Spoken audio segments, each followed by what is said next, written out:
मैं उत्तर पूर्वी दिल्ली में दिल्ली सरकार के एक बड़े Covid hospital Guru Tegh Bahadur hospital के पास रामलीला ग्राउंड में हूं। यहां पर एक मेकशिफ्ट हॉस्पिटल, एक अस्थायी अस्पताल बनाने की तैयारी चल रही है।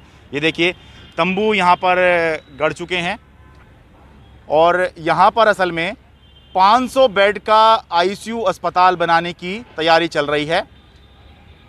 जैसा कि आप जानते ही हैं कि दिल्ली के अंदर वैसे तो इस समय बेड्स की, नॉर्मल बेड्स की भी कमी है, ऑक्सीजन की भी दिक्कत है, रेमडेसिविर दवाई की भी दिक्कत है, तो ये सब दिक्कतें चल रही हैं। लेकिन एक सबसे ज़्यादा दिक्कत जो देखने में आ रही है वो है आईसीयू बेड की। आईसीयू बेड यानी कि ऐसी व्यवस्था होती है ये जिसमें जो उम्रदराज मरीज़ होंगे या जो गंभीर मरीज़ होते हैं उनका ट्रीटमेंट चलता है। तो इस समय दिल्ली के अंदर जो आईसीयू बेड है उसकी उपलब्धता जो है, उसकी एक तो भारी किल्लत है। इस समय उपलब्धता जो है वो ना के बराबर है, या ये कहें कि उपलब्धता है ही नहीं, क्योंकि अगर किसी मरीज़ को आईसीयू बेड की ज़रूरत होती है तो लगभग यही माना जाता है कि बहुत मुश्किल है, लगभग असंभव सा है इस समय दिल्ली के अंदर आपको आईसीयू बेड मिल पाना।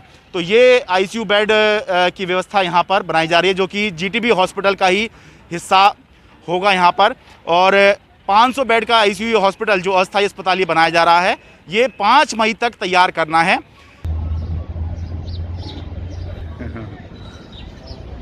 अब मैं दिल्ली के ऐतिहासिक रामलीला मैदान में हूँ। इस रामलीला मैदान ने इतिहास के बहुत से अहम पल देखे हैं। 1975 में आपको याद होगा कि यहीं पर जयप्रकाश नारायण की एक बहुत बड़ी रैली हुई थी, जिसके बाद देश के अंदर इमरजेंसी लग गई थी।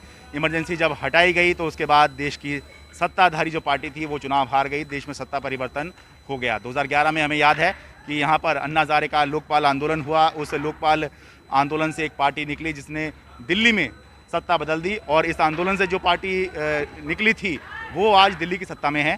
अब ये रामलीला मैदान एक और ऐतिहासिक पल का गवाह बनने जा रहा है। वो ये है कि इस रामलीला मैदान में पहली बार एक मेकशिफ्ट हॉस्पिटल बनाया जा रहा है। ये देखिए, यहाँ पे तंबू भी गड़ चुके हैं और शामियाने भी लगने शुरू हो गए हैं। एक मेकशिफ्ट हॉस्पिटल जो होता है, यानी कि एक अस्थायी अस्पताल यहाँ पर बनाया जा रहा है।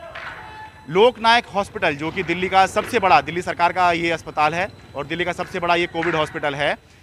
लोकनायक हॉस्पिटल से कनेक्ट करके, या ये कहें कि लोकनायक हॉस्पिटल का एक एक्सटेंडेड वर्जन जो है यहाँ पर बन रहा है। 500 आईसीयू बेड की व्यवस्था बनाने का काम यहाँ पर चल रहा है। कहा यह जा रहा है कि असल में 1000 बेड का ये एक एक्सटेंडेड फैसिलिटी बनाई जा रही है, जिसमें 500 बेड आईसीयू के होंगे। तो तंबू भी यहाँ लग चुके हैं और हमें शामियाने भी यहाँ दिख रहे हैं। ये देखिए, सामने ये जो मंच दिख रहा है, यहीं से बड़े बड़े जो नेता हैं उन्होंने भाषण दिए। अब ये सारे अब यहाँ से शायद मॉनिटरिंग होगी। ये जो मंच है यहाँ पर इस हॉस्पिटल की, लोकनायक हॉस्पिटल के साथ ये कनेक्ट रहेगा, उसी का ये एक्सटेंडेड वर्जन है। तो काम यहाँ चल रहा है। तो जो दिल्ली सरकार का कहना है वो ये है कि 10 मई तक दिल्ली के अंदर 1200 आईसीयू बेड की व्यवस्था की जाएगी। 500 आईसीयू बेड जो होंगे वो जीटीबी हॉस्पिटल के सामने जो रामलीला ग्राउंड है उसमें 500 आईसीयू बेड बन रहे हैं। 500 आईसीयू बेड ये जो मैं दिखा रहा हूँ रामलीला मैदान के अंदर ये व्यवस्था की जा रही है। और 200 आईसीयू बेड की व्यवस्था छतरपुर में जो आईटीबीपी की फैसिलिटी है, कोविड केयर सेंटर है, हॉस्पिटल है, वहाँ पर की जा रही है। तो 10 मई तक की बात है कि 10 मई तक 1200 आईसीयू बेड की व्यवस्था करने का दावा दिल्ली सरकार कर रही है।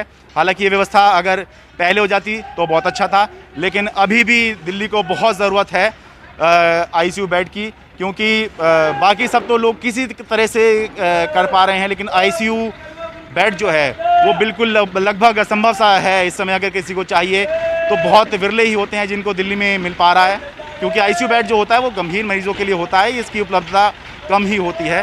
तो इसलिए जो है अब 10 मई तक 1200 और आईसीयू बेड बनाने का दावा अब दिल्ली सरकार कर रही है। दिल्ली से मैं शरद शर्मा, एनडीटीवी इंडिया।